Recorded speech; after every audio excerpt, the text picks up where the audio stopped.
ഓണം എന്നത് ഒരു ഉത്സവം മാത്രമല്ല, മഹാബലിയുടെ ഹൃദയസ്പർശിയായ കഥ. ഹരേ കൃഷ്ണ, ഞാൻ രമ. എല്ലാവർക്കും എൻ്റെ യൂട്യൂബ് ചാനലിലേക്ക് സ്വാഗതം.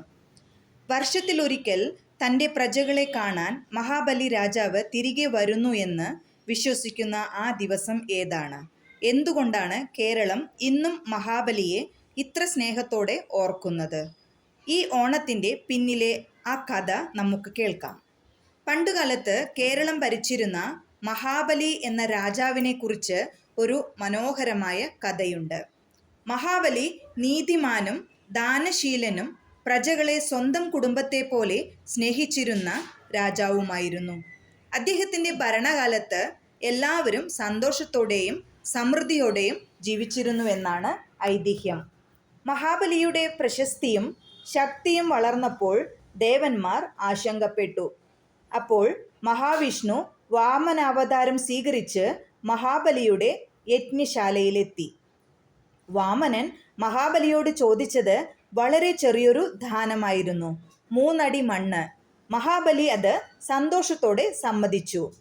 എന്നാൽ വാമനൻ തൻ്റെ വിശ്വരൂപം പ്രാപിച്ചു.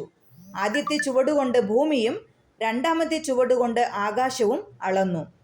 മൂന്നാമത്തെ ചുവട് എവിടെ വയ്ക്കും എന്ന ചോദ്യത്തിന് മഹാബലി തൻ്റെ തല തന്നെ സമർപ്പിച്ചു. മഹാബലിയുടെ വിനയത്തിനും വാക്കുപാലനത്തിനും സന്തുഷ്ടനായ മഹാവിഷ്ണു അദ്ദേഹത്തിന് ഒരു വരം നൽകി. വർഷത്തിലൊരിക്കൽ തൻ്റെ പ്രിയപ്പെട്ട പ്രജകളെ കാണാൻ മഹാബലിക്ക് അനുവാദം. ആ മഹാബലിയുടെ വരവിനെ വരവേൽക്കുന്നതാണ് ഓണം എന്ന വിശ്വാസം. കേരളത്തിൻ്റെ വീടുകളിൽ പൂക്കളമൊരുക്കിയും ഓണസദ്യ ഒരുക്കിയും സന്തോഷത്തോടെ അദ്ദേഹത്തെ വരവേൽക്കുന്നു. അതുകൊണ്ട് ഓണം നമ്മെ ഓർമ്മിപ്പിക്കുന്നത് ഒരു വലിയ സന്ദേശമാണ്. സ്നേഹം, സമത്വം, ദാനം, വാക്കുപാലിക്കൽ ഇവയാണ് യഥാർത്ഥ സമ്പത്ത്. മഹാബലി രാജാവിൻ്റെ വരവിനെ പോലെ ഓരോ ഓണവും നമ്മുടെ വീടുകളിലേക്ക് സന്തോഷവും ഐക്യവും സമൃദ്ധിയും കൊണ്ടുവരട്ടെ. എല്ലാവർക്കും സ്നേഹം നിറഞ്ഞ ഓണാശംസകൾ. മഹാബലി രാജാവ് മടങ്ങി വരുന്ന ഓർമ്മ, പൂക്കളും ഓണസദ്യയും നിറയുന്ന സന്തോഷം, ഒരുമയുടെ മനോഹരമായ ആഘോഷം നമ്മുടെ ഓണം. ഈ വീഡിയോ ഇഷ്ടപ്പെട്ടാൽ ലൈക്ക് ചെയ്യാനും ഷെയർ ചെയ്യാനും മറക്കരുതേ. ഹരേ കൃഷ്ണ.